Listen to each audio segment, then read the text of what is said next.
Categories are one of the most important sections that you can add to the primary menu of your WordPress website.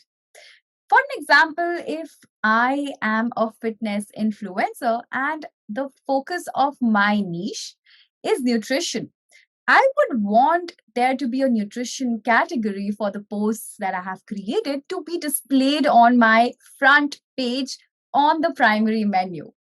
Hi guys, this is Jaswin Valia from Team Learn Today, and in this SOP, we're going to learn how you can add a category to the primary menu of your WordPress website. So, without further ado, let's get into the video.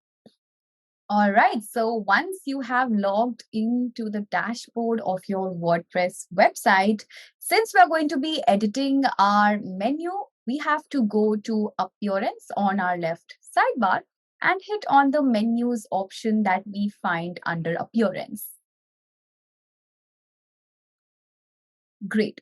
So as we have learned in the past few SOPs about primary menus and menus in particular, we have quite a lot of options to choose from.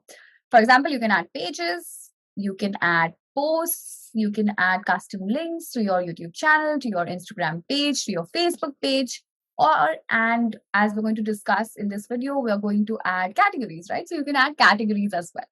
Now, as you can see, I have blogging as one of the categories that I've already added for my posts that I will be launching or I have launched, I have posted on my WordPress website.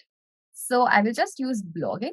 You can also search for any other categories that you have created. If you have multiple categories, you can look at view all categories if you have quite a lot of categories on your website. But the most used section will come right here. So you can just select from that as well.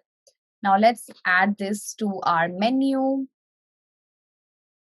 And this is my primary menu, by the way. You can select any menu to edit from. If you have a footer menu, if you want to add some categories to your footer menu, if you have any other menu as well that you have created, you can select it from there. But keep in mind that you know which category is going in which particular menu. I want my blogging category to come under my primary menu, and that's why I have chosen primary here. All right, so now that's added. Let's save it from here. Okay, that's saved. Let's check out our website and see how the primary menu is looking. Great. So as you can see, I have contact us, my homepage, a custom link to my YouTube channel, and blogging as my category for my WordPress website. Now, when I click on blogging, it will take me to all the posts that have been added to the blogging category for my website. Thank you so much, guys, for watching this video. If you like the video, go ahead and subscribe to our Learn Today channel and hit that notification bell icon so that you can get updates whenever we upload a new video. This is Justin Valia from Learn Today, and I will see you in our next SOP.